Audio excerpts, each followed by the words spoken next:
Welcome to my review on the Canon 70-200 f4IS. It weighs 760 grams, but it's still light enough to be able to walk around with it without problems. It comes with a lens hood and a bag. I don't really like the bag since it has no clip to hook it to the trouser. The zoom ring is so smooth that you can even use it for video work. Same with the focus ring.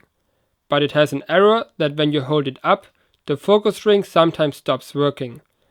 And I heard of many others with the same problem. Not a big issue to me since I barely shoot up to the sky in manual mode.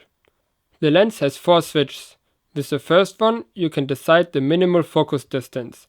When you choose 3 meters to infinity, the focus will be faster. I am very satisfied with the focus speed and accuracy. On my first day of shooting without practice I was already able to shoot flying birds, what never worked out with my other lenses. Autofocus and manual focus, but of course you can also use the manual focus when having it set on autofocus. The next switch is for stabilizer on and off. I spent double the money in order to have an image stabilizer, because I wanted to be able to shoot videos handheld. Here is a sample for on and off, and as you can see, the difference is huge. But it also helps when taking pictures. As long as the object is not moving, you can take pictures with a much longer shutter speed.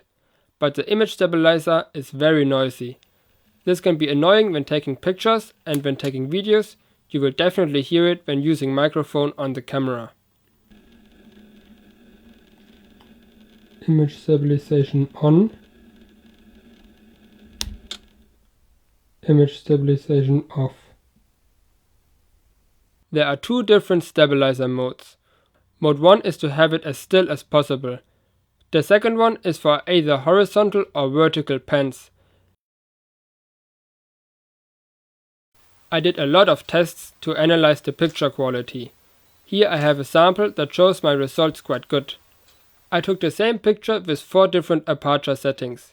This is the picture in 100% size and f4, f5.6, f8 and f16. As you can see, there is a big difference in sharpness between f4 and 5.6, and still a visible difference at f8. At f16 the image quality drops again slightly.